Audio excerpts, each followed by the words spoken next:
Man. What's up, everybody? Welcome to another Losers Lounge. Getting a little too comfortable here in these chairs.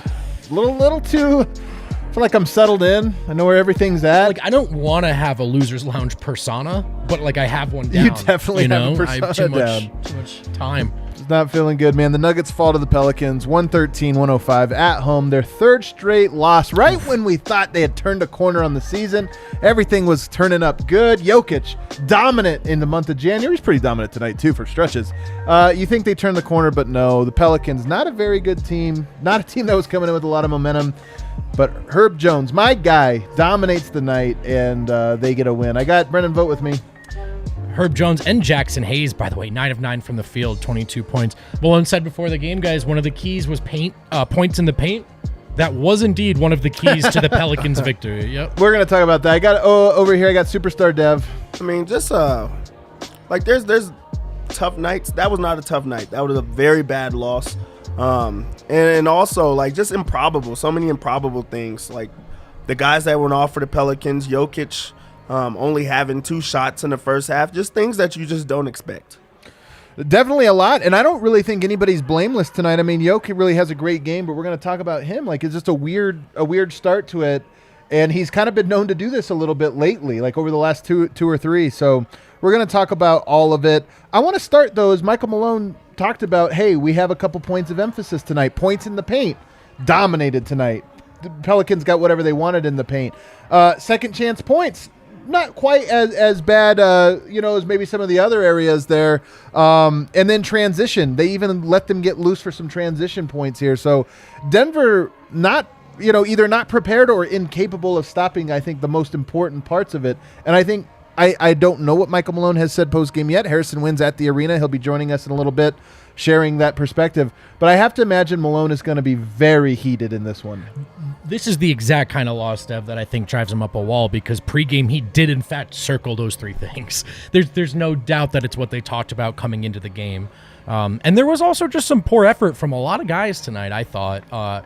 So I do think this is some losses where you hear Malone try to take a deep breath, stay reflective. I would imagine this is the one where he's really gonna have some things to say, because I agree with you, Dev. It's a bad loss, man. 58-32 points in the paint tonight in New Orleans' favor. I mean, that's dominant performance. Too many. Yeah, and it actually just worked out for them. Like, they had a big lineup, and they took advantage of having a big lineup. They didn't settle for shots.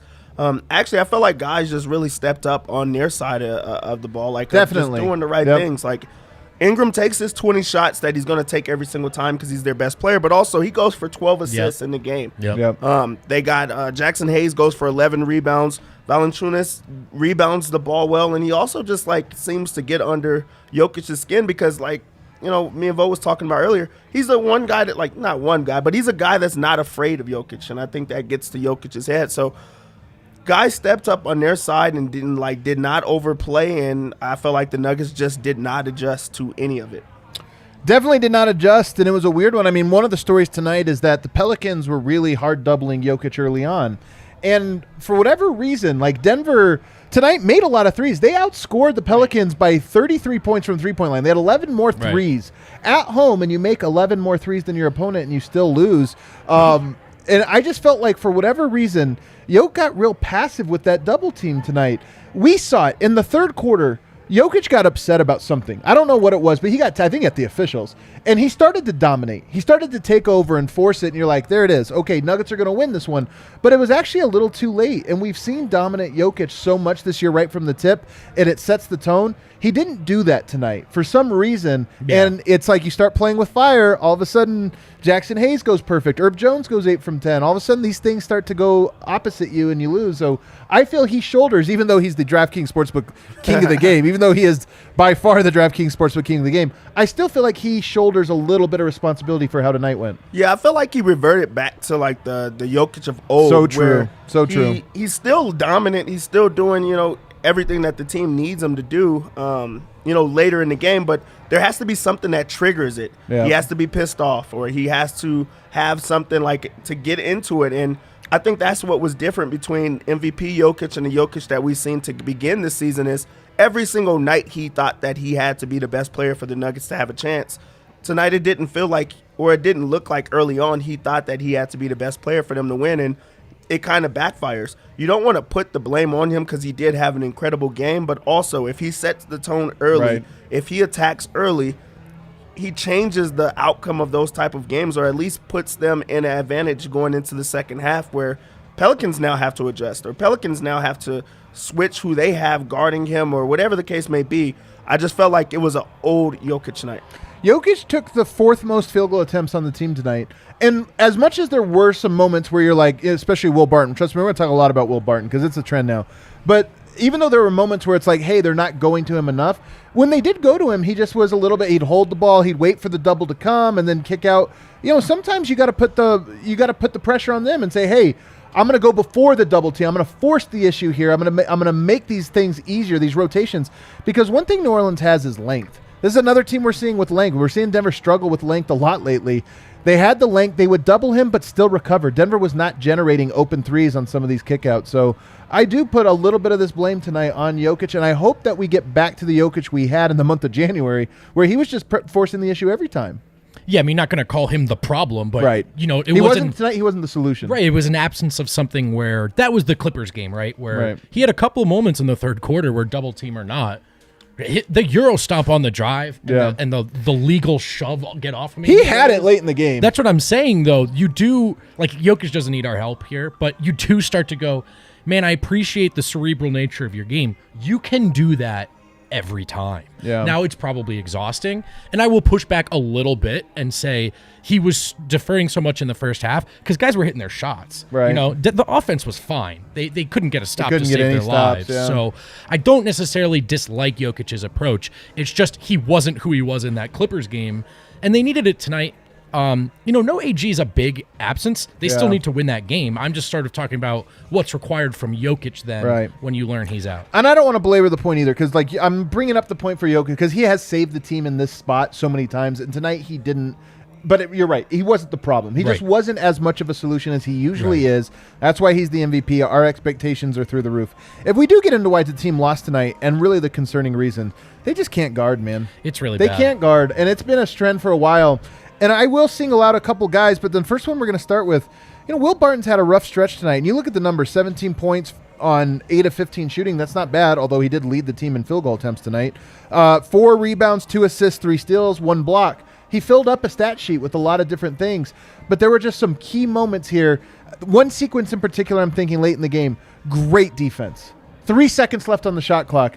Terrible closeout, get right through the lane, and gives up the and one for it. And you're thinking, like, man, you just got to have pride in your ability to get stops, and Denver couldn't get stops in any of the quarters tonight. New Orleans gets 27 points in the first, 24 in the second, 31 in the third, 31 in the fourth. It's a lot of points, man. Yeah, I think that with Barton, it's just like, so he's such a frustrating player because, like, you want to defend him, and then he has those moments in the game that are going to come in every single game that really, like, alter the momentum of the game. Like you look at the box score, like the sheets, and it looks like he's filling it up. But then you remember those parts in the game where he's holding it too long, or a bad turnover that, like, changes the momentum, or turnovers. like, just he makes so many mistake plays at the most inopportune, like, times, like, and it changes the outcome of the game. You don't want to put the blame on him completely, but it just becomes hard not to, like, notice that he is a bright spot in the worst ways. Right. To me, it's his defense is really what's killing me. Offensively, it's the turnovers are the detractors offensively. I know the last 2 games for Barton were pretty ugly, and I think some of the 15 shots tonight was a hangover from he was the guy in that last game and wasn't good enough. Prior to wanting to bounce back too hard, too hard. I don't want to swing too far because I actually think in the last month Barton's been a good get the ball to Jokic player. I just don't think that's been the case the last 2 games. For me, it's defensively, and it was really disappointing tonight because I think he's coming off of his best defensive game in months against Utah. Missed a lot of shots, but so did Boyan. He comes off of that great effort. Right, that's a good point. And he didn't have that effort tonight. And that's the thing. You know, it doesn't always have to be those 25-point games, right? He can be what Denver needs by locking down on D. And by the way, he's capable. He can make some big defensive plays, but the effort and the consistency has to be there. So for me, that's the biggest knock tonight. I wonder how much he has, because I think he tried to lock in the late in the game, and I wonder just how much he has like four-quarter energy anymore. Yeah, you look at the shooting splits; they kind of point towards a decline as the game goes on. But he's been pretty. I'm surprised by his stat line, to be honest, going through it, because there were just so many plays that stood out like a sore thumb. Watching this game, another guy, and he got pulled, but Jeff Green tonight also really set a poor tone. Man. Early on in this game, he had a tough assignment. You're going up against Jackson Hayes, who's really big, and Jeff Green was not making shots early on. Just wasn't very engaged in the game. But this felt like one of those games. Maybe he's a veteran. He's supposed to be the 8th, 9th man. He's in the starting lineup. Maybe we shouldn't be expecting too much. But this was a game where I thought he just didn't have the like urgency that was required, and I think that's why he got pulled. He did not close this game. He never is gonna like get the blame, but like really like bad energy from him the entire game, severely outplayed, and it was a game that they needed him to step up in. They're missing Aaron Gordon, so Jeff Green has to fill that void of being that forward that needs to be aggressive on the boards, that needs to set the tone as a vet, like that shows like, hey, when you're missing your guys, this is how you do it, because he's been around the league for so long, and he's pulled in a game that they played like rookies. He's pulled in a game like that they're just like finding guys on 10 days. Like you're supposed to be a vet in the league as a starter. You have to bring that energy. Like that's what you're there for. And I just feel like he just doesn't guide them in those type of ways. 1 of 3 from the field. At first it was okay because it's like you're trying to fit in, but now at this point, you win 1 of you're not shooting the ball, you're not getting back on defense, you're not rebound. What are you doing? And I think that's where the frustration comes with Jeff Green is he's not bringing much of anything as of late to the team. He's not dunking the ball. He's not, rim running. What is he doing? Yeah. Low energy for a few games now. A couple of things. First of all, this is the other side of the coin to Jeff Green is in fact pretty old for a basketball player. Right. We can celebrate that when he dunks. The other shoe drops sometimes. And then the other thing, which is that this has been a part of Jeff Green's career. Yeah. A good player, also a journeyman, and that's not just business savvy. People have become frustrated over 82 games with Jeff. I'm not turning on him altogether here, but because he's such a C+ is good enough, he's a vet in the starting lineup, the last few games I think he's kind of gotten away with what's been really poor play. Yeah, you're making some pragmatic takes today. I've had some shit takes for just 2 months in a row, so I'm really trying to trying to even it out a little bit. Dude, the second quarter I tweeted, I think I'm ready to buy some J-Mike stock, so I don't know. Yeah, wow. Guess how long that took me? One more quarter. That stock was rough. Yeah. The thing that's concerning, we're talking about this, if this was one loss, the loss to the Minnesota Timberwolves, for example, Denver loses worse, and it was like, okay, well, it was just coming off of a win streak, right? And then you have basically the punt game against the Jazz, which, again, you could be frustrated by how that game went, but what does it really tell you? This was the one that balanced it out. It's like, hey, what are we? What are the Nuggets right now? Are they kind of on the upswing and All-Star break's almost here? Are they almost the 4 seed? Can they catch Utah? This was the game where it was like, hey, I think they're back. Let's see what happens. And they're just most definitively not back. I think I can declare the Nuggets at this moment not back. Does that mean that they can't win against Brooklyn, who, by the way, got blown out tonight in Utah, or the Knicks, who are also a dumpster fire? Of course, they can win those games. But right now, they're just definitely not a team that seems to me to be back. Someone replied to win tonight, said Nuggets 1.5. Yeah, Nuggets 1.5. Definitely, I think that's right. They might be just 1.0 or something like that at the moment. Why don't we hit water, Edgar? Take some water. Is that why? Why don't we hit our first break here? On the other side, there were some positives. Thanks, man. Even though they were sprinkled with some negatives, there were some positives in here, including I thought Zeke Nnaji had a great game. He closed. Wasn't great necessarily in the close, but he was great. Davon Reed had some great moments. We'll talk about both of those guys on the other side. We've been excited. Oh, thanks, man. Thanks, pal. That's a friend right there. We've been excited to tell you guys about this. You've probably seen us holding the cans, drinking, talking them up. Ranch Rider Spirits, Ranch Rider, official partner of DNVR now. Launched in 2019. Born from a food truck in Austin, Texas. Employee-owned Ranch Rider Spirits is a premium spirit-based seltzer brand. Now, I don't know about you guys. I do like the hard seltzers. I do like the canned cocktails. I find sometimes they get a little too sweet, a little too sticky. So true. Ranch Rider, very subtle. The sophisticated flavored seltzers. Also not a ton of sugar. I'm telling you, 1.5 grams of sugar. That's right. I think the Paloma has like 5 grams, and it's really delicious, but I'm telling you, I watch my sugar intake. 40 grams or less per day. You could drink like a bunch of those. You could drink 20 of them. That's right. I might try it right now. They were the first to put Ranch Rider, the iconic Texas beverage, in a can. Remember, check out Ranch Rider Spirits. To pick up your Ranch Rider, visit ranchriderspirits.com. Find a location near you. And then also, hang on, my phone broke. Oh, yeah, Green Mountain Dental Group. If you are familiar with this show, then you're familiar with our longtime friends, longtime partners, Green Mountain Dental Group, the best and family-owned dentist in the metro. Here's the deal. I don't like going to dentists because they put sharp objects in my mouth and ask me how my day is going. That's really inconvenient, and I don't like small talk to begin with. However, if you're going to ask me about Jokic, you can, I'm not going to use that sentence. Well, you can put sharp tools in my mouth if you want to. If you're going to ask me about Jokic, that's fine. I almost said something. Wow, there you go. Almost said something. You can put anything in my mouth if you want. I was ready to let it go, but I didn't think people would think I was aware enough. Wow, what a read for Green Mountain Dental Group. Yeah, so that's great. They're a dentist. This is a dentist read. Go check them out. When you sign up when you schedule an x-ray cleaning and exam, you're going to get a free Sonicare toothbrush when you walk out the door. Check them out. All right, back here, segment 2, DNVR Nuggets podcast. Don't forget to tune in tomorrow, guys. Serbian Corner. Very excited to hear from Miroslav and Voja, see what they have to say about this losing streak. They're going to bring in all of the pragmatism of Miroslav, but with that Serbian anger. I can't wait for it. It's going to be great. A couple minor bright spots here. I thought this was one of Zeke Nnaji's best game as a pro when you consider all things that he did on the court tonight. Now, he only goes 3 of 4 from the field, 1 of 2 from the three-point line, so 8 points. He grabbed 4 offensive rebounds, a total of 6. He had 2 assists. He had a steal. He had 2 block shots. He had a putback, tiger dunk, a putback tiger dunk. Tenacious. We'll call it tenacious. Yeah, we'll call it tenacious. I thought he did a lot of good things, and then Malone elected to close with him. That shows you how how well he was playing. That Malone's like, all right, let's see what you got. That part didn't go well, but how do you evaluate his night tonight, Dev? I think it was a great night, especially to see how bad Jeff Green played. Yeah. For them to make that pivot and he stepped up to the plate, to actually go for. He played for 30 minutes and he's grabbing rebounds in a game that they desperately needed rebounding. They desperately needed a big guy that would go in there and battle, and I feel like Zeke held his own. There was, a couple that he got called on fouls on, but he was at the right place. He's trying his hardest to make things happen instead of just like stepping away from the moment.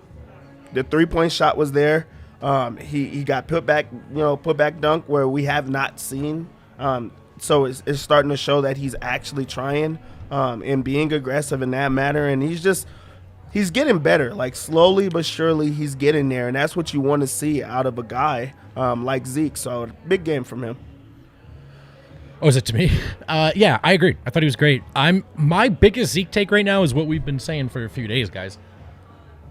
Let him shoot more. Experiment. Pick and pop. An open Zeke 3 seems like a perfectly fine possession to me, regardless of who's on the court. I will also say Jokic found Zeke. I think they doubled off Zeke to help on Jokic in the post, and that was just the easiest 3 points I've seen all season. Jokic to Zeke is a little bit of a vibe. Play Zeke more. Let Zeke shoot more. I'm into it. I was impressed with his defense tonight, too. Yeah, he had a couple. In fact, he was matched up with Ingram. There was a time, I can't remember who else was out on the court, and I was like Barton, and they're like, Barton, you go guard Jackson Hayes. Zeke's going to guard Brandon Ingram right now, and I thought he did a very nice job for the most part when he got matched up with him. So, this was a good one. Down the stretch, Malone did elect to go with him and Davon Reed, and of course the play we're all going to remember, which kind of in a lot of ways it was one of the biggest plays of the game. They inbound the ball, 5 seconds left. You just got to get a stop for 5 seconds. You got momentum. You got all this going. I think they were down 5, and he just misreads a handoff and runs right into the defender. It was just a bad play. And I think that this is the thing now. We keep talking about Bones Hyland. We want to see him have to play through mistakes. You might have to lose a game here or there. It's not Bones, but it was Davon Reed and Zeke tonight, and it's the same thing. This is great experience for him, but it sort of also cost a game, and that's unfortunate. It's just sort of like a sobering reminder of the state of the Nuggets, It is a sobering reminder. The other guy we just mentioned, Davon Reed, gets the start tonight. He was a team worst -11, and I find that a little bit surprising because I thought he personally was pretty good tonight. I mean, he goes 3 of 6 from the 3-point line, including some big ones. He did go cold down the second half. He played some very good defense on Brandon Ingram early down the stretch a little bit, not quite as much, but early on, first half. Yeah, he was I thought he was fantastic, and he too got the close tonight, and he had a big Was it the missed three and that gave up the fast break on the other end? So it was both Barton. So he had a couple plays as well that were like, hey, those are learning moments. I think that, you talk about it, the learning moments, but also I think it was a positive for Davon Reed because he's never going to play 25 minutes. Like, he's not brought in to play those minutes. He showed that he could defend at a high level against Ingram. He's not going to be that assignment every single time, but he showed that he can go to it. Right. So now you put that into Malone's memory bank. Like, hey, if we need a few minutes off of a guard or if we need a few minutes off of a score, you could throw Davon Reed out there for a few minutes and he can hold his own.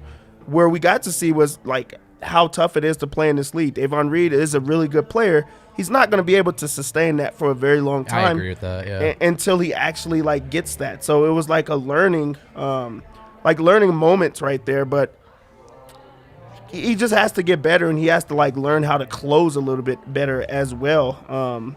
Because I really you could vividly remember the times that he had the -11. There was a stint that he just kind of gave up a few plays, scores. Did it go away again? Son of a bitch. Switched chords, too. You're saying such good stuff, too. Sorry, I switched chords. You're talking, you're good. Try it again, Dev. I don't know how long ago it was. How long you're out? Just know that he was spitting facts. Man, he was spitting. No, dude, that was crazy. That was the best that was the best analysis I've ever heard. I agree with Dev. By the way, I have seen, if you're new to the show or relatively new, we go through every player. So, if you're wondering why we're harping on any, I'm not saying Davon Reed lost this game, but we're talking about all their games. And I think, Dev, I agree with your point about, Reed over a lot. There's a lot of cries to start Davon Reed, and I do think over the course of 4 quarters, 82 games, maybe some of those limitations prop up. Having said that, love what he did in the first half on Ingram, and I'm still in the keep playing Davon camp, and I was glad to see him start tonight, even though ultimately it didn't work out. I do think I still would like to see more minutes from him. The -11 thing is a little bit shocking. I want to go back and rewatch this game and really see if there was something to it, or if he just happened to be on the court for some stretches there or whatever. But I feel confident with him taking threes right now. I feel confident that he's going to bring effort and energy, which is something you can't say across the board, especially with some of the more veteran players. So I wouldn't mind seeing a little bit more from him. The two guys, here's what's funny about plus minus. The two guys who might have been, Jeff Green was probably the worst tonight, and Barton made some high profile things.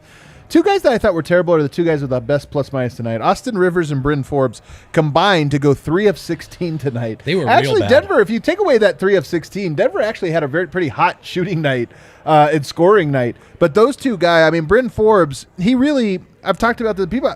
People really got upset at me for my takes, by the way, after the last episode. Me just saying that I'm kind of lower on Bryn Forbes than everybody else is. Tonight was one of those nights where it's you kind of see it. Doesn't really guard well at all. And 11 shots in 19 minutes. He had 3 shots in his first 2 possessions tonight. He got 2 shots. His first possession, he had 2 shots. And then the next one, he followed it up with another one. His first 2 shots. That guy's going to put shots up when he's on the court. And tonight, he didn't really make many of them at all. He's definitely not shy. He's not shy. You could actually say that. Shoot is what I've heard. And he's definitely going to shoot.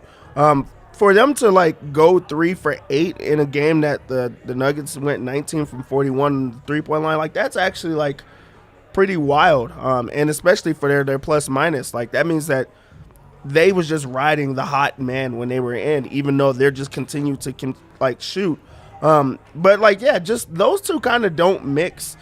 So maybe it makes sense to put them on the court at the same time and just try to buy some minutes with 2 net minuses. I don't know. I feel if you're gonna have them come off the bench with Austin Rivers especially, and he doesn't bring any type of energy or anything because he's also in a trend.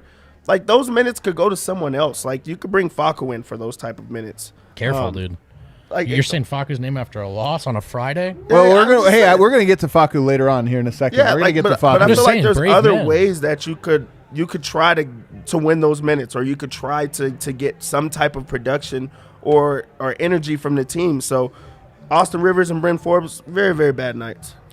Yeah, I don't mind Bryn Forbes taking shots because generally speaking, this bench needs the offense. Tonight was one night where maybe he didn't need to take 11.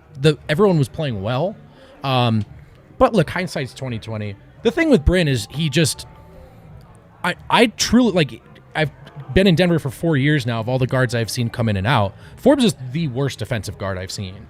And so if he's not hitting shots, he's got to make shots. He's got to hit those shots. And if he's going to take 11 shots, he can't hit 2. I am just evaluating the one game he just had. He didn't play well. So I'm not saying, hey, screw Bryn Forbes or anything. It just was not a very good night from him. Yeah. Rough one for him. It's rough. No, you go around the guys that had good nights tonight were like Zeke Nnaji and maybe Davon Reed for part of it. Monte had a good game tonight. We should talk about him. But real quick, rounding out the bench unit, Bones Hyland tonight goes 2 of 8. He missed some shots tonight, but he did have 8 points, 3 rebounds, 1 assist. And he had some rookie plays tonight too, but I actually thought for the most part he was pretty good. I'll have to go back and really get into it, but there were moments tonight that were very encouraging. In fact, if you look at the bench, he was a +1, Austin Rivers a +2, Bryn Forbes a +1. Like the bench, the other 2 guys, Zeke Nnaji, Michael Green, they were -3 and -2 respectively. That's not really where the game was lost or won. And when we talk about the second unit, that's kind of a win. Right. Like if they're a neutral, they were basically a neutral tonight. Bones Hyland, do we have any thoughts on him tonight? Well, first off, let's just stick to that bench. Like with them all going positive in a game against the Pelicans, you expect the starters to take you home.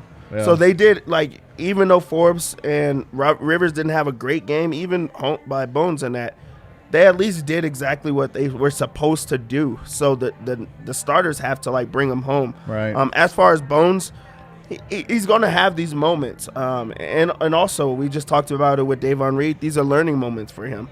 I'm glad that he's still now making 3-point shots. His confidence seems up, even though he didn't go great from the field. His confidence seems up, and he's still just trying to find ways to impact the game and learn on the fly. So you take those moments from Bones, and like you said, if you lose some, okay, but it's still something that he's seeing in different ways, and you need that out of a young guy. Yeah. I think I've seen some people say it in the chat. We talked about it a bit off air. His Bones maybe going a little faster than his brain, or a step ahead of his legs sometimes even. He maybe going a little too far outside of himself. Yes, but I also think that is the most rookie thing, right? You play him more. I do think with more reps at this level, the whole game will slow down. I love that he plays fast. Can I push back on that notion a little bit? I like that he plays fast. And also, here's the thing. That second unit has been at its worst when they've really slowed down.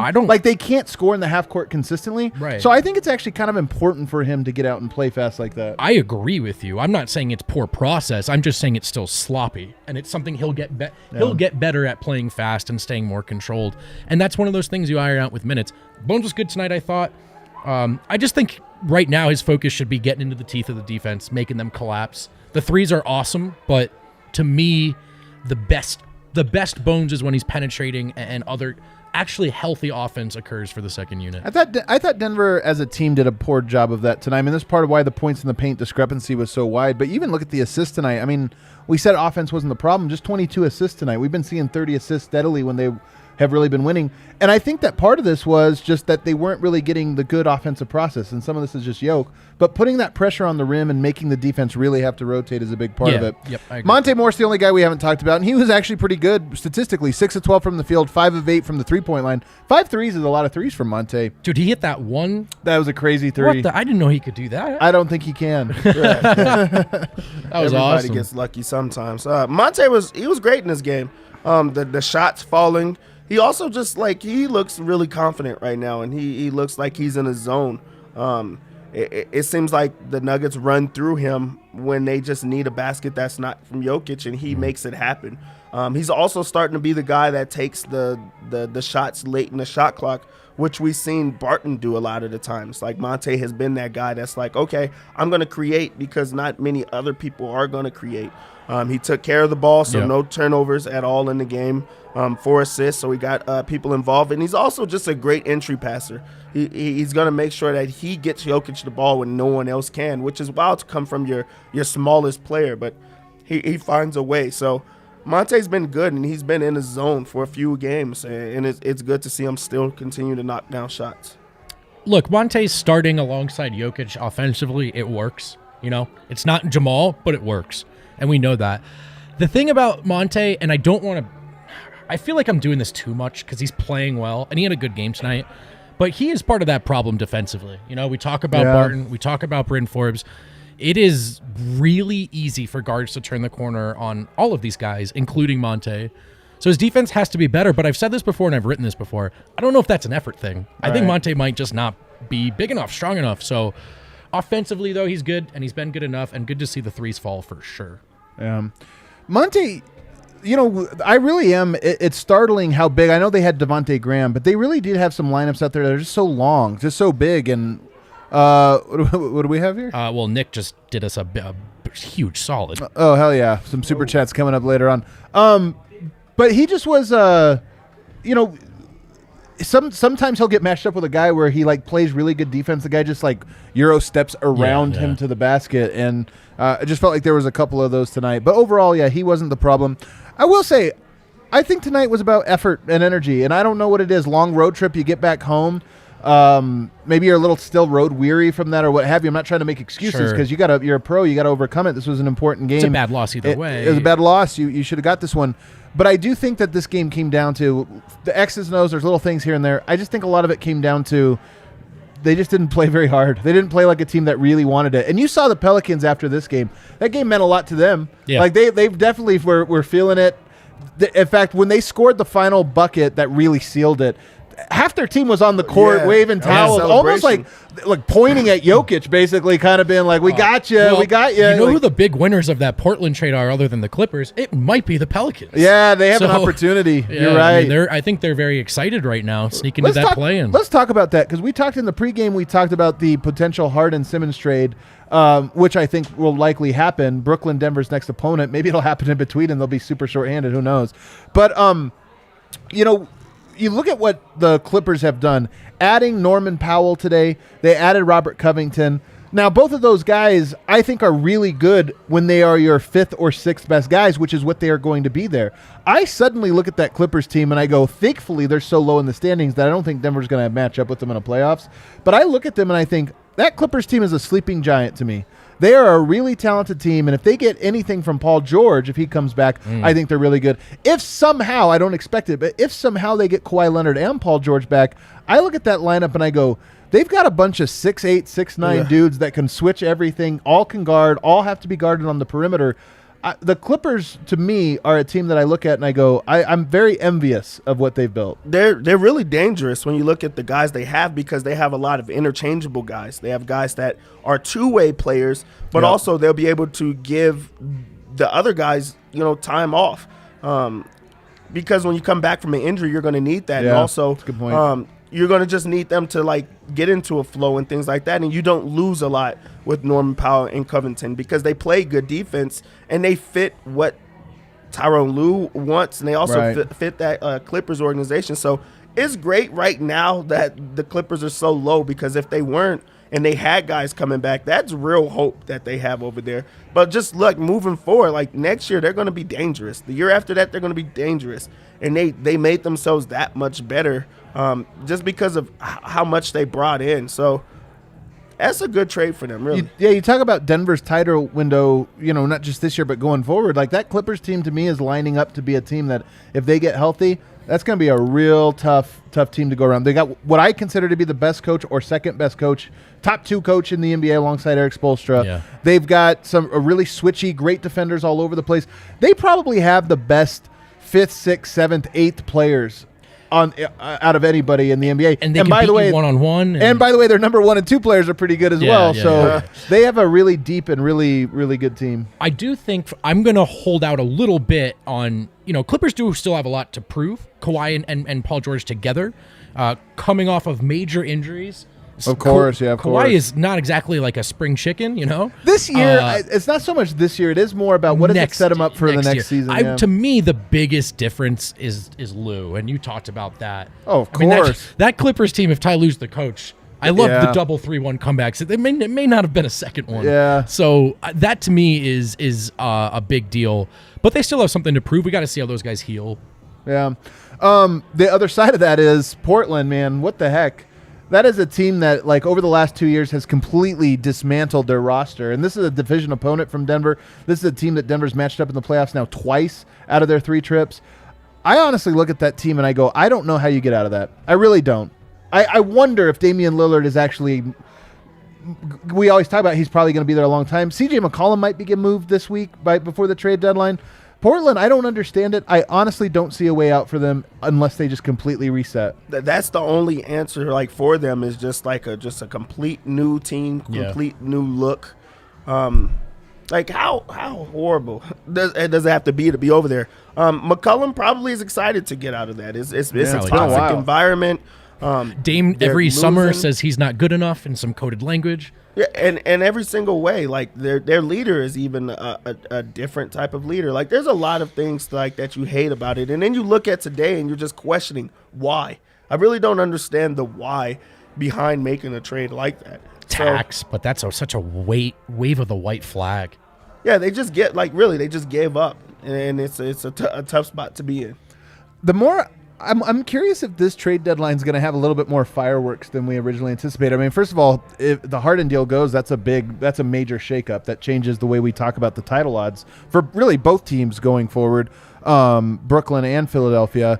But I do wonder if there's just like a Bradley Beal deal that we're not talking about. Julius Randle just unfollowed the Knicks on Instagram. I love the Instagram drama, who's following who. But look, Julius Randle's a good enough player. I know he's having a bad year. He's a good enough player that if he went to one of these teams, that's kind of like in this bracket. Like if he went, for example, to Dallas or something like that, it'd be like, okay, now this is an interesting team all of a sudden that maybe just passed Denver. So I look at the CJ McCollum, maybe not quite the caliber where like he would make a team like that somebody I fear, but I do wonder if we're headed for a little bit more of a shakeup than anticipated. It certainly seems like talks are picking up. Let's take a break. On the other side, we got some super chats to get to. We're also going to hopefully hear from Harrison Wynn, who is waiting right now on Nikola Jokic. So maybe it'll be another hour. Perfect. In the meantime, open up your DraftKings Sportsbook apps. No, you don't have to open them right now. We already did that. But how did I do tonight? I'm going to tell you about DraftKings. I can't believe my parlay hit everything but the Nuggets win. I know. The Monte That's threes. the worst one, man. Did you get it? Finish with 25? Or was it 24? I think he had 25. Cool, because I don't want to be handing out losers on DNVR bets. Anyway, DraftKings Sportsbook, America's top-rated sportsbook, also an official sports betting partner of Super Bowl 56. They're giving new customers 56-1 odds on either team. You heard that right. Bet just $5, get $280 in free bets if your team wins. Not a new customer? How about Super Bowl 56 with same-game parlays? You can buy multiple bets from the same game for a bigger payout. The more legs you add, the more money you can win. DraftKings is safe, secure, reliable. You can deposit, withdraw your cash whenever you want, because that's the whole idea, isn't it? Download DraftKings Sportsbook app, use promo code DNVR, get 56-1 odds on either team. Bet just $5 to get $280 in free bets if your team wins. That's promo code DNVR, DraftKings Sportsbook, an official sports betting partner of Super Bowl 56. Must be 21 or older. Colorado only. New customers only. Restrictions apply. See DraftKings.com/sportsbook for details. Gambling problem? Call 1-800-522-4700.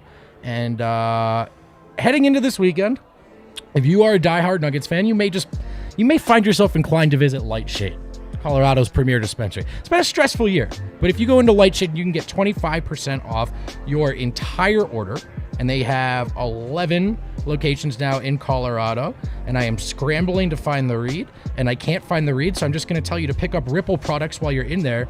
Oh, I found it. Ripple is a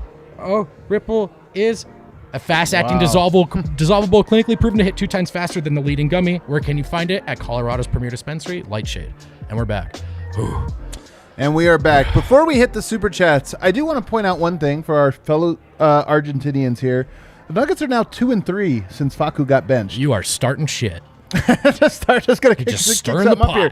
Well, here's the only thing I mean by this. Like, one of those games was like the weirdest game of all time, that Utah game, like whatever. But even at 2-2, like, my point all along with Facu, it's funny that I got labeled the Facu hater or whatever, right? I think because my Locked On Nuggets colleague Matt Morris, I think that's all it was. I just like guilty by association. Now, I thought Facu was terrible. I thought he should be benched. And that the direction they've headed with the rotations, that's the one I prefer at this moment.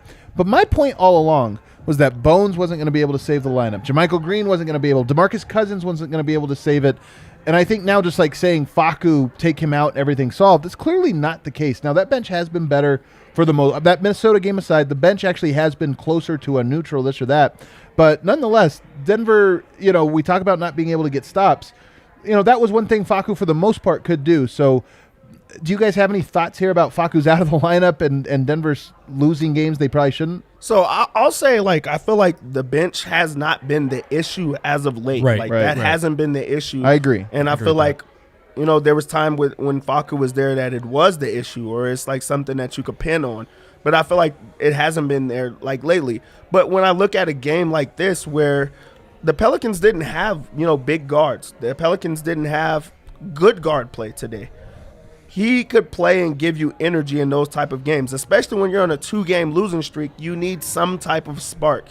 You need something. But I think Malone has made a decision just not to play him. Because as much as I agree with you, I think Malone's I've got 10, 11 guys. He's not one of them, so it doesn't matter situation or anything. I think that's it. Yeah. No, I agree with that. But does that make it right? Does that make it okay? You still do need that type of player to change things around.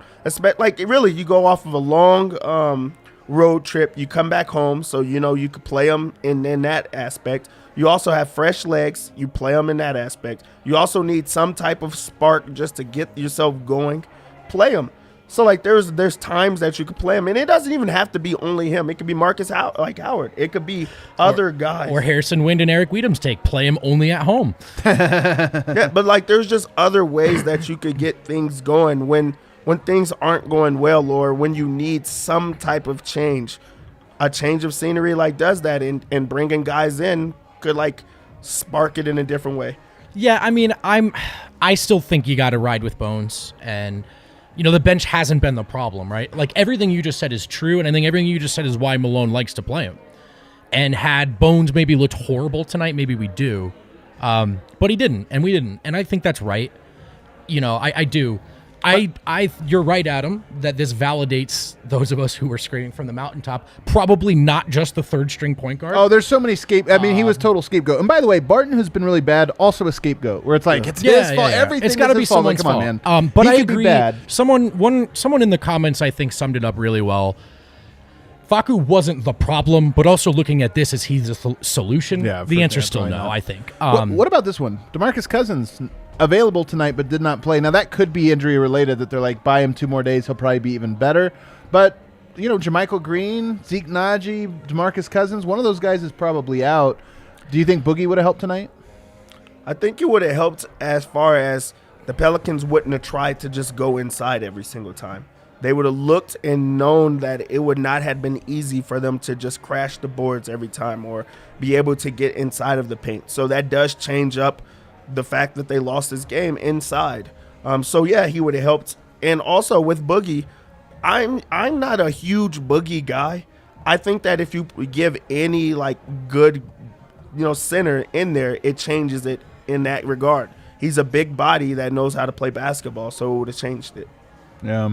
So the Nuggets now fall to just 1 game ahead of the Minnesota Timberwolves in the standings. So things are very, very close right now between them and being back in the play. And we thought that cushion, they're over. And I still do because of how favorable the final slate is for them.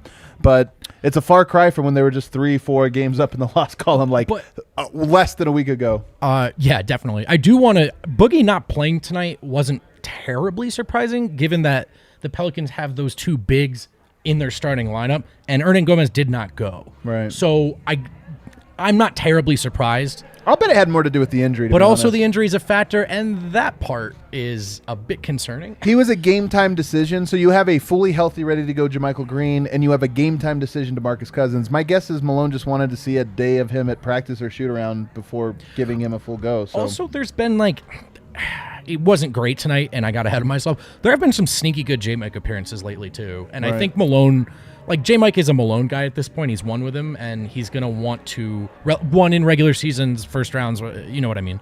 Yeah. So I think he's going to want to reward that. He had a couple more nice moments tonight, blitzing pick and rolls and creating some turnovers. Then I think maybe Malone's liking that as well. Yeah. All right, let's get to some Super Chats here while we wait for Harrison Wind. What do we have?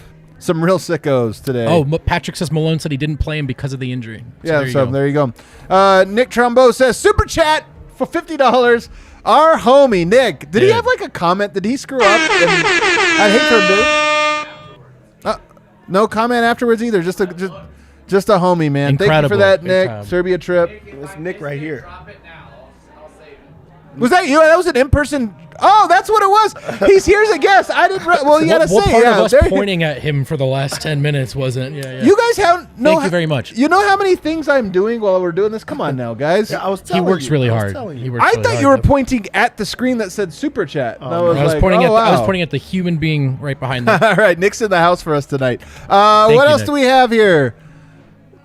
Cielo says, the offense comes in the flow of the defense. When they don't defend, they press on offense, and it costs a few games. Fix the D, get the dubs. I agree with this and disagree with it. I mean, look, tonight they couldn't get started. The defense was well below the threshold for what you need to win, so that part I absolutely agree with. I think both things are true. I think the offense fuels their defense. I think the defense fuels their offense. The Nuggets really rarely get both right now, and it's kind of sad. So They just need to be able to get stops, man. That's my biggest thing. got to be able to That's get my biggest stops. thing. Got to. Could not do it tonight. What else we got? Dylan says, why no Boogie tonight? Barton hurt us tonight. I've been a defender of his too. I mean, we talked about that, Right, obviously. Now we know, no injury. Now we know, but that was why Boogie didn't play. Why call him available and then not play him because of an injury? Yeah, I don't know. Whatever. Yeah, Yeah. it doesn't matter. The Barton thing's really interesting, man. I mean, he just has not been good for a while now. And I it's a kind of little disagree. concerning. I He feel was good. He was a good. I think prior to these last two games, he offensively, I don't really hate where he's at. I just think his defense is horrible, and he's 31, and there's injury concerns, and so I think until the starting lineup gets back to full strength, I don't have a ton of confidence that his defense turns around. Where are you at on this, Deb? I think I'm with Vogt on this. I think he has been playing like kind of bad, but I feel like the Nuggets need him, and he also has to just change things around because I mean he's a scapegoat. Like he really is the scapegoat for the team, but also the team does need him badly, and they play him for that reason. But he does have to change things around, and you know he's had 2 bad games in a row. Yeah, he has had 2 bad games. All right, what else we got? It's highlighted too when you're missing AG because it's like you're missing another guy that you can count on to help out. Definitely. We have Grapey. He says everyone super chats $5.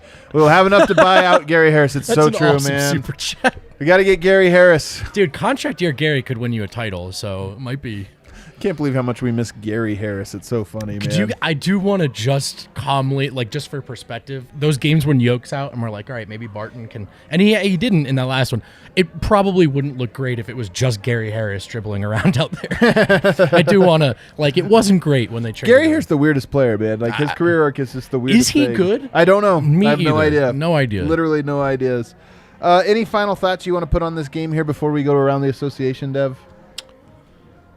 That the Nuggets just have to turn things around. Like they had a very good opportunity to shift like their season.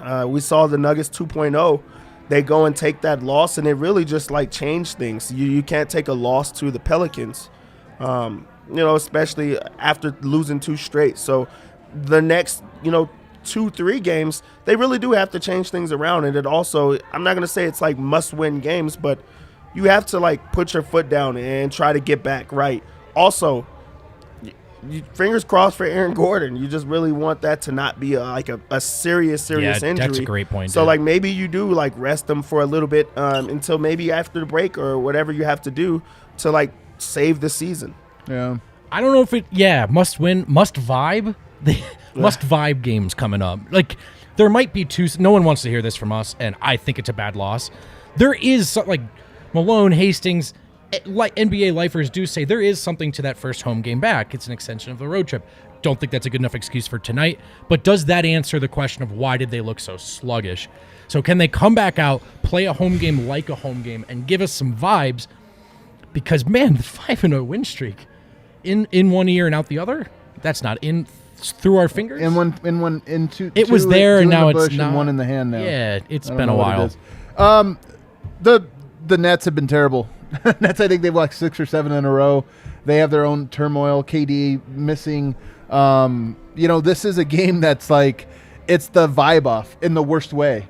Like whichever team loses this is their vibes are the basement dweller of the NBA. So the Nuggets have an opportunity to kind of hopefully bounce back a little bit here. We're waiting on Harrison. Jokic still hasn't come out. We'll go quickly around the association, see if that buys us enough time here. As I mentioned, the Jazz absolutely smacked the hell out of the Nets, 125-102, and it was not that close. They were actually up 10 more points than that before the fourth quarter. Good Lord. This was a complete and total laugher. Cam Thomas, your guys' guy, goes for 30 points. That's basically who the Nets are right now. They are the Cam Thomas, Kyrie superstars, and they are not a very good team. Play? I don't think so. No, he did not play. And Kyrie was a -29. Ass whipping. So, obviously, everyone tweeted this today, not an original take. The Nets' period of dominance was like a third of a regular season long.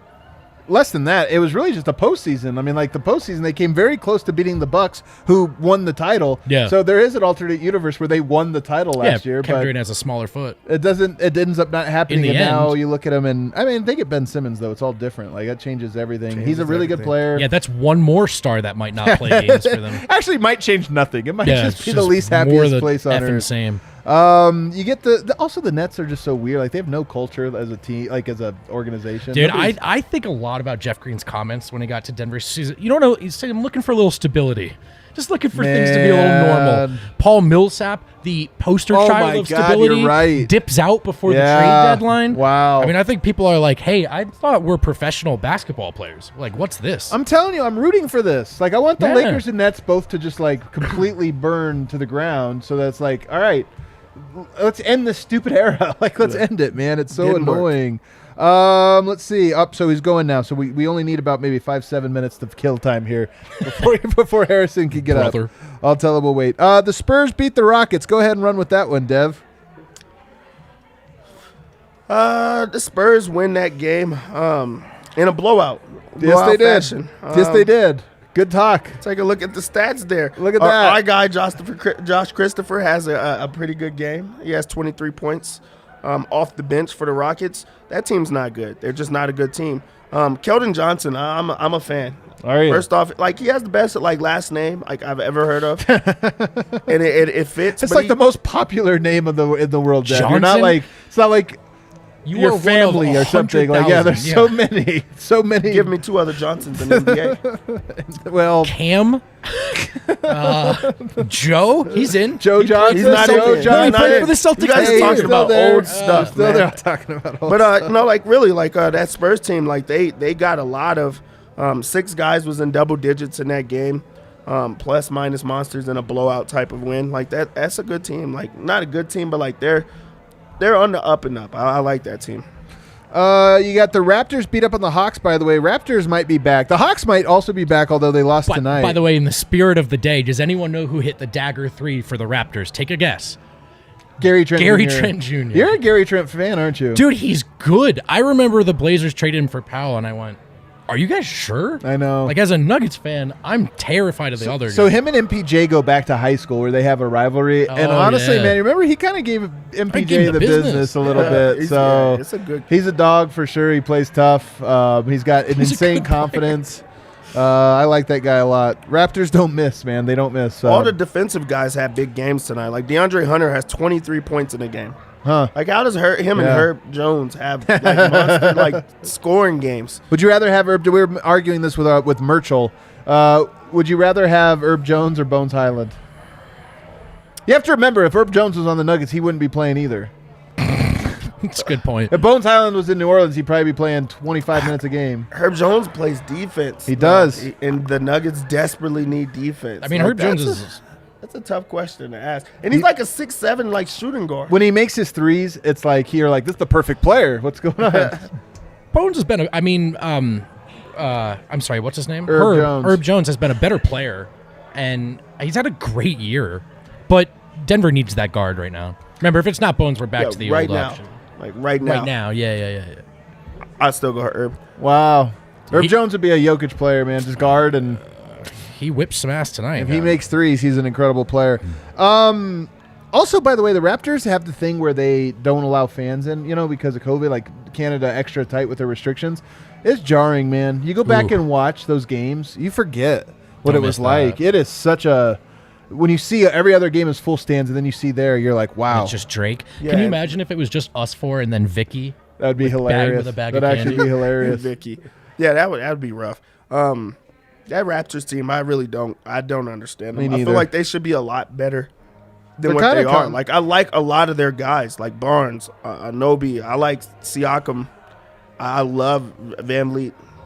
I think Gary Trent Jr. is really good. Boucher, like, they have a really good team, and I just don't understand why they're not better. But, I mean, they go in and beat the Hawks, and the Hawks were trending up. So, like, maybe that's a turnaround for them. We're playing some Frozen soundtrack here. I've heard the song maybe more than any that other what it song is? in my life. I did Right not here. recognize Of it. course you don't Yeah. recognize it. My kids right now are I actually had to cut them off because I did not enjoy this. But they were doing the Cut 'em kids off. YouTube. I'm serious. There's a group of guys. Imagine like a group of us, like our aged people, and they just make videos for kids. And it's like we're doing pranks on each other. Oh my gosh! And it's like made for children. My kids' age, 5, 6. They got to be millionaires. Their videos have millions of views on it. And I watch this and I go, how weird would that be, man? If you were a child's video star. Why don't we pivot? We should hard I'm pivot, saying man. next time all 4 sports leagues shut down. Instead of watching Love is Blind or whatever. That's a great point. We just make like pillow fight videos and like, or that's like right. what they do. Like, we're going on an Easter egg hunt. Here we go, And kids. kids just watch them on it. It's like the worst. I had to cut them off because I'm like, this is turning your brains to mush. I can't do this. The Bulls beat the Pacers tonight, 122-115.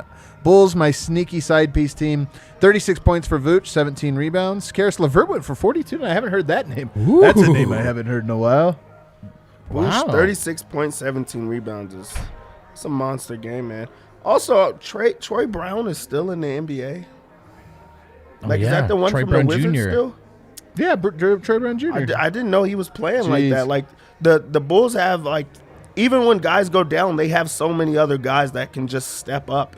Like, Lonzo Ball Arturis for hasn't GM played- of the year. He Really? actually, for real, might win GM of the year. It's an Executive easy of the one. year. Like, why wouldn't he? I know he did assemble. He did have like a crap team that everyone's like they're stuck and going nowhere. Immediately rebuilt them into the number 1 seed in the Eastern Conference.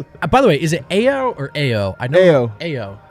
What are you? Io. He's having a year. Io. There's another guy who, for whatever reason, He's it a got dog. to draft time and people went, yeah, I don't know about him at the next level. And it's like, well, he looks pretty good. Because his game's ugly, but he defends, man. He does can defend. Oh, he threw a hammer down tonight. Celtics beat the Pistons. Do you want to take this one, Vogt? Yes, because there is a silver lining. They did win. That's tough for me, but it's the Pistons. That'll happen. And Tatum did put up 24 points. That's a lot of points, but come on, guys. Come on. 9 of 21 from the like clockwork, dude. Like clockwork. 9 of 21. 42%. No one ever talks about his percentage, man. Oh, Like, I it's do. really not good. It's not a good I do. percentage. Yeah, but like everybody like cracks so many jokes. Like if Westbrook went 9 of That's 21, right. That's true. That's you would right. just trash talk. And I If feel like this is MPJ the did it- norm for Tatum. Like every single night he does it. Stop shooting so much. Whatever. Cavs beat the Hornets tonight. Cavs another one of those. Did you guys see the video of Darius Garland when his teammates were like celebrating him? He looks like because he has such a baby face. He's so little. looks you like a know? kid. He does look like a kid, and it was kind of cool. I was kind of like, oh man, it's almost adorable. No, for real. He just looks young. Baby looks face. so young. He's a small body. This tiny little guy. But he's a killer on that court. He is a killer really on is that a court. monster. And it's crazy that he's like an all-star. A Cavalier that's an all-star. Like that just sounds crazy to me. I root for the Cavs. They Jared Allen had a huge game, and he got 29 and snubbed, right? 22. But there's a sweet little clip you can find on Twitter of Kevin Love right after the game walking up to him, tapping him in the chest and saying, "You're a fucking all-star. You're a fucking all-star." Really? He tells him that, huh? Dude, Kevin Love is this I know, Kevin he's Love awesome. resurgence. He's I dope. love it, dude. I love it. Good for him. Oh, God, around the association even sucks right now. The 76ers are up on the Mavericks, which I guess is good. Like, we need the Mavericks No, to that's lose. Embiid not being passive in the first half tonight. He has 20, 10, and 4. The third quarter about halfway underway. He's 5 of 11 from the field. And already 12 free throws. 9 of 12 free throws for Jesus Embiid. Christ. But Can you he's imagine? looking like he's going to go for a monster game. Jokic would average 35. It would be nice, man. It'd be really nice. By the way, I did think there was he was frustrated tonight. Dude, that's part of what got him going was he's like, I can't get a goddamn foul. Yeah, and it was like he was going after one ref the entire time too. Like Jokic had like a battle against a ref. Like him and the vendetta with the refs are a real thing. Yeah. What you guys got going on this weekend? Wind's setting up right now in Ball Arena, so we got like 1 minute to kill. You guys got anything exciting? No, I'm gonna wake up and probably go to the gym. I'm excited about that. Is that like, to play basketball? Open gym, open gym, like to play. And it's been like a week. And last week I was just pretty meh. So Yeah. I'm like excited to try to bounce back. But if it goes bad, I'm gonna just play the video game for the rest of the day. When you said, by the way, I'm around if you want to cot out. When you go to the gym, are you only going to play ball, or do you get gym time in too? On Saturdays, I don't get gym time. Like Thursdays, or like I go twice a week for like gym time, like to actually. But I try to play like twice a week. Yeah. I think I'm going to hit up Light Shade tomorrow. Are you just going to stick it? You're going to like wear a robe to Light Shade? Yeah. You're joking. That's how I roll up to those places. Some people have seen me there, so they know. I'm doing the date with the wife. Very excited about it. That's awesome. I know we haven't had one in forever. I'm free. Hit me up, bro. You want to tag along? It should be a good time. Hopefully, like a steakhouse or so. She's like, she always does the like, do you want to do like a steakhouse or do you want to try something else? That sounds disgusting to me. I'm like, the steakhouse. Anything you want. Yeah. Anything you want to do. Like, please, let's do like a steakhouse or something, something of that nature. How else do you kill a minute here while Harrison's setting up? My God, Harrison, you're killing me. You're killing me, Smalls. What do you think Harrison does on the weekends? God, there he finally. Harrison does what cool does he do? stuff. He walks slowly upstairs. He like does his hair 3 times. Bring him on in. Let's. We're ready for him. Finds a spare. Finally, cardigan. Harrison. Jeez. Hey, it's not up to me when I come on this show. It's totally out of my control. Can you guys hear me?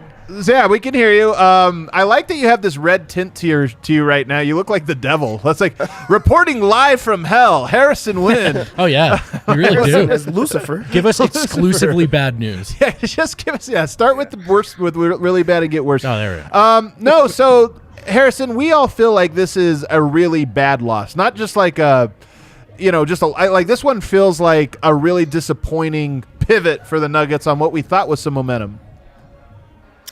Yeah, I mean, that 5-game winning streak feels like a distant memory right now. Yeah. Now they've lost 3 in a row, and this was a really bad loss. Like, Monte Morris called this a bad loss. He was like, we're supposed to beat this team easily. Yeah. And we didn't. So, yeah, I mean, we were talking about how they could go 3-0 on this homestand. Jesus. We were talking about that yesterday. Now that's out the window. Fortunately, Brooklyn is a dumpster fire, but we'll see Sunday. Well, Harrison, the Nuggets are now 13-10 at home. Like that's a terrible home record. We talk about their rough road trips or whatever this season, but 13-10 at home, I'm almost concerned about it. I mean, we talk about all these home games. Oh, they got these home games to finish the year. Can't wait. We got to see something at their home from home before we get too confident, I guess. Yeah. And this game kind of just came down to blown opportunities down the stretch, and they've had some really bad closes to games. Yeah, man. Over these last couple of losses, just bad turnovers down the stretch, bad execution. It's been a couple rough fourth quarters here as of late. Yeah.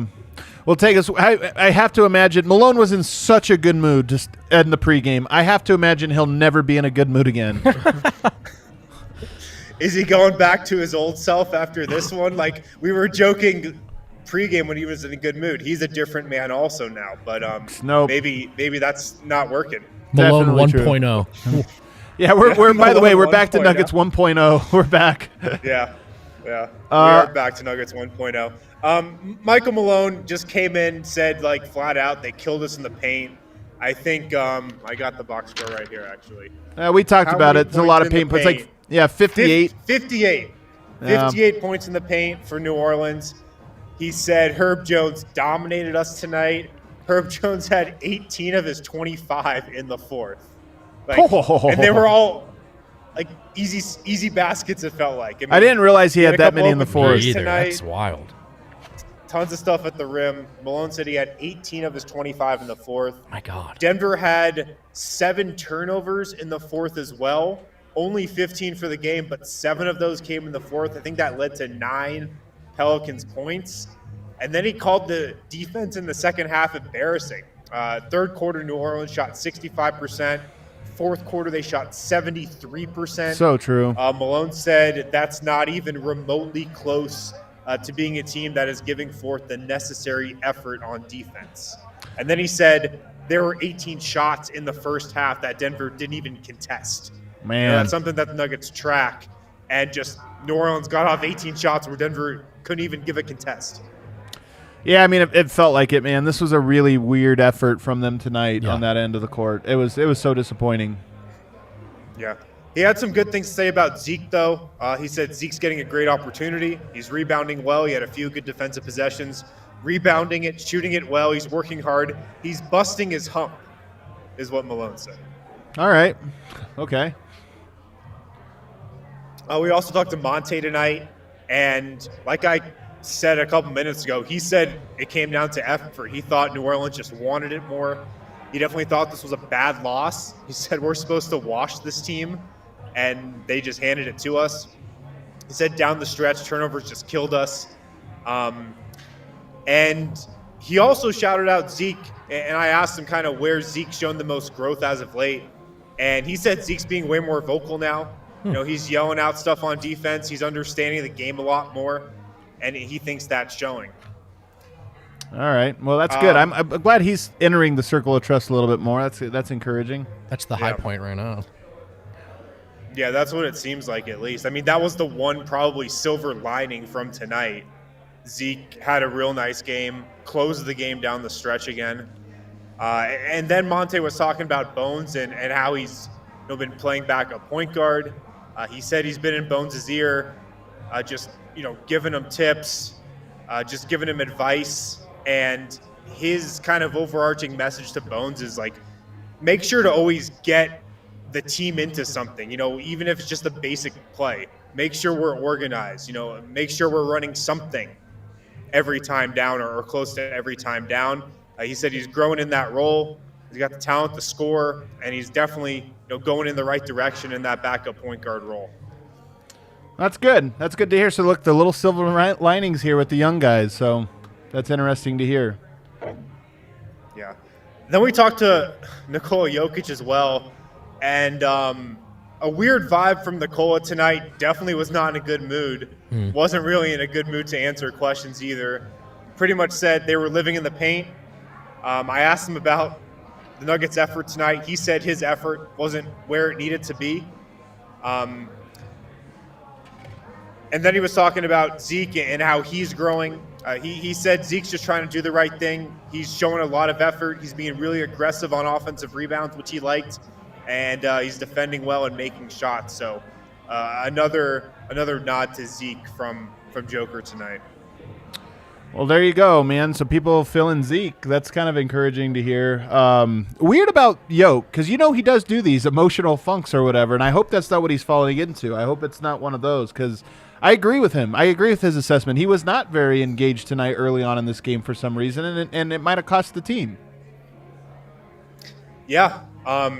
It was weird, because in the first half, I think he took two shots. Two shots. Yeah. Got to the line a bunch. I think got to the line 6 times or 6 free throw attempts, but just 2 field goal attempts, and had a big third quarter. Hit back-to-back threes. I think that might have been in the fourth. But yeah, early in the game, just never really established himself. Yeah, for sure. Any other notes or thoughts, Harrison, from Ball Arena? There was a weird incident tonight with Austin Rivers. What happened there? He checked out of the game in the fourth. It's pretty late in the fourth. He didn't go back to the bench. He walked straight into the tunnel, back to the locker room, kicked over one of those black stanchions that holds the black rope, together as you're going back to the tunnel. Kicked one of those over and just went back to the locker room. Was he injured? He was not injured at the time, I don't think. A Denver trainer eventually went back there, but I think it was more of a frustration thing. Was he frustrated for being benched, maybe, or just playing? I don't know. Maybe. I don't know. I don't know if it was him going out of the game, if he was pissed at his own play, if he was pissed at how his team was playing. I don't know. But he was definitely pissed at something. Did Malone elaborate at all on Cousins? I think I saw that. Did he say that it was because of the injury that he didn't play tonight? Yeah. I asked him about that. He said he just wasn't comfortable putting DeMarcus out there yet. He wants to wait until he's fully healthy. So Cousins missed the last 3 games of foot sprain. He was available tonight. He was in uniform, but from what Malone said, it doesn't seem like he's 100% yet. Alrighty, well, something to monitor obviously as the Nuggets play. They have the thing that sucks about this Brooklyn game is it's a 1:00 game. It's always weird to have a bounce back on a weird timed, mid-afternoon game. So we'll have to see how that goes. Thanks, Harrison.